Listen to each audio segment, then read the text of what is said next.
kembali bersama saya Rani Semarang, masih stay di channel yang sama yaitu Riadaper. Seperti biasa saya akan membawakan materi-materi bahasa Inggris, memberikan explanation atau penjelasan yang berhubungan dengan materi-materi bahasa Inggris yaitu tentang speaking, conversation, dialogue, vocabulary, pembuatan sentence dan lain sebagainya. Ya, hari ini saya akan membawakan topik yaitu masih tetap stay di topik yang sama yaitu tenses, cuman hari ini kita beralih ke tenses yang lain. Ya, tenses itu yang mana kita ketahui adalah sebuah keterangan waktu yang kita gunakan di dalam bahasa Inggris ketika kita melakukan percakapan speaking, ya, baik itu melakukan percakapan, writing, ya, speaking, writing dan lain sebagainya. Jadi tenses ini adalah sebagai dasar atau kunci utama, pokok dasarnya untuk kita sebagai pemula bahasa Inggris. Jadi ketika kita ingin menjadi seorang the beginner English, jadi kita harus paham dulu apa yang tenses apa saja yang kita gunakan di dalam bahasa Inggris. Yaitu salah satu yang kita gunakan di dalam tenses bahasa Inggris itu adalah present perfect tense. Jadi kemarin kita sudah membahas tentang present tense, past tense, future atau lain sebagainya. Hari ini kita fokus ke present perfect tense. Yaitu present perfect tense ini apa? What do you mean about present perfect tense? Jadi present perfect tense ini adalah sesuatu yang sudah kita kerjakan.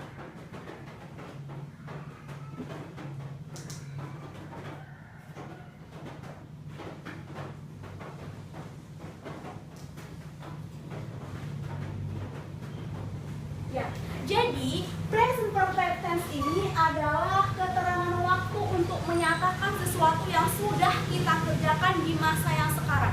Jadi kita masih melakukannya berulang-ulang baik hari ini, besok, dan seterusnya. Jadi makanya kita menggunakan di sini tetap ada kata present, yang mana kemarin kita sudah membahas bahwa present ini adalah sesuatu keterangan waktu yang masih update atau yang masih kita lakukan berulang-ulang baik hari ini, besok, ya, today, tomorrow, and next future. Jadi hari ini kita fokus kepada present perfect tense yang mana fokusnya adalah sesuatu yang sudah kita kerjakan. Contohnya apa? Ya, contohnya saya sudah makan, saya sudah belajar, saya sudah sholat, saya sudah tidur, saya sudah pergi ke kampus. Jadi intinya kita untuk menyatakan sudah tetapi kita masih lakukan berulang-ulang. Contohnya, saya sudah belajar, hari ini kita belajar, besok belajar lagi, dan seterusnya. Begitu juga dengan saya sudah makan. Jadi hari ini kita sudah makan, besok makan lagi, dan seterusnya. Jadi intinya yang masih kita lakukan pada masa sekarang. Jadi kalau yang tidak kita lakukan bagaimana? Nanti itu ada di pembahasan tenses selanjutnya setelah present perfect tense. Ya, di sini kita ada sebuah rumus, ada beberapa rumus yang kita terapkan atau kita aplikasikan dalam membentuk sebuah kalimat sentence yang ada di present perfect tense. Ya, bagaimana cara membuatnya? Jadi kita di sini ada kata has. Has and have ini adalah untuk menyatakan sudah, sesudah. Ya, sudahnya kita kerjakan sesuatu yang sudah kita kerjakan. Jadi kita menggunakan has atau have. Ya, jadi di sini ada subject plus has, have plus and di present perfect tense ini kita menggunakan verb 3. Ya, jadi kita harus ingat bahwa kita menggunakan verb 3. Jadi kita harus ingat bahwa kita menggunakan verb 3. Jadi kita menggunakan kata bantu to be has dan have dan menggunakan verb 3. Oke. Jadi has dan have ini kan ada has, ada have. Jadi has dan have itu digunakan oleh subjek siapa saja. Jadi sini ada I, you, they, we. Ya. Jadi ini orang pertama tunggal dan orang yang lebih dari satu atau jamak, ya, atau plural, maka dia menggunakan have. Ya, kata bantu untuk menyatakan sudahnya dia menggunakan have. Jadi I have, you have, they have, we have. And then after that has. Jadi has ini digunakan oleh siapa aja? Tentunya dia digunakan oleh orang ketiga tunggal atau singular atau satu, ya. Apa saja? Tentunya she, he, it. Oke, like that. Oke, understand? Ya. Jadi has dan have ini adalah kata bantu yang kita gunakan untuk menyatakan sudah. Jadi kita masuk ke dalam contoh, ya. Kita masuk ke dalam contoh. Oke, contoh yang kita akan buat. Example, I have studied English. I have studied English.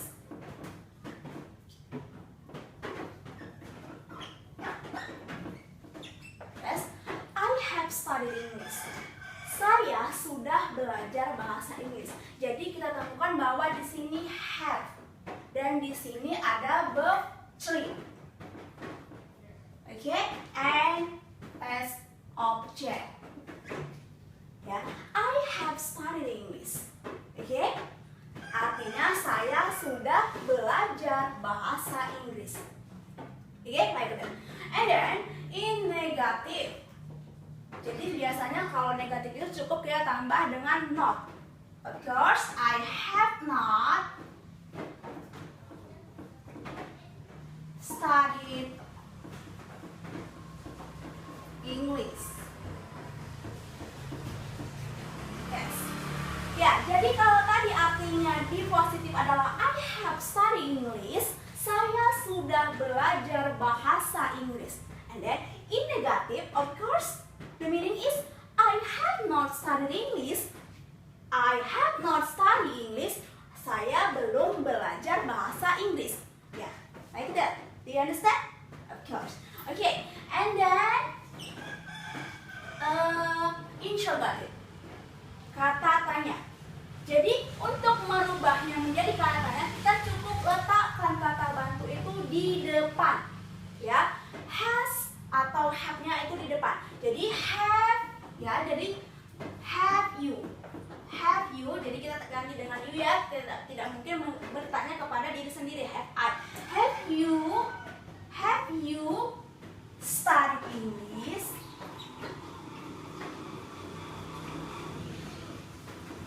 Have you studied English? Ya, jadi artinya bagaimana apa? Have you studied English? Sudahkah kamu belajar bahasa Inggris? I have studied English. Saya sudah belajar bahasa Inggris. I have not studied English. I haven't studied English. Saya belum belajar bahasa Inggris. Have you studied English? Sudahkah kamu belajar bahasa Inggris? Like that. Ya, jadi present perfect ini intinya untuk menyatakan sesuatu yang sudah kita kerjakan, itu baru-baru saja sudah kita kerjakan. Contohnya, saya sudah makan. I have eaten. Saya belum makan. I have not eaten. Have you eaten? Sudahkah kamu makan? Ya, have you eaten? Ya, like that. And then I have prayed. I have prayed. Saya sudah sholat. I have not prayed. Saya belum sholat. Have you prayed? Sudahkah kamu sholat? Like that. Ya, jadi intinya kita harus ingat bahwa has dan have ini adalah untuk menyatakan sudah, dan kita wajib you should verb 3. Ya, you should put verb 3. Kamu harus meletakkan di sini verb 3, kata kerja ketiga. Ya, jadi kita harus ingat bahwa di sini adalah bentuk present perfect tense untuk menyatakan sudah, tetapi masih kita lakukan ulang berulang baik hari ini, besok, dan seterusnya. Jadi kalau untuk menyatakan sudah tetapi tidak kita ulang lagi untuk hari ini, besok, dan seterusnya, itu nanti ada di posisi tenses yang lain. Jadi untuk itu kita bahas di posisi tenses yang lain, yaitu sama dengan perfect tetapi dia masuk kepada past, tidak present lagi. Jadi kalau dia present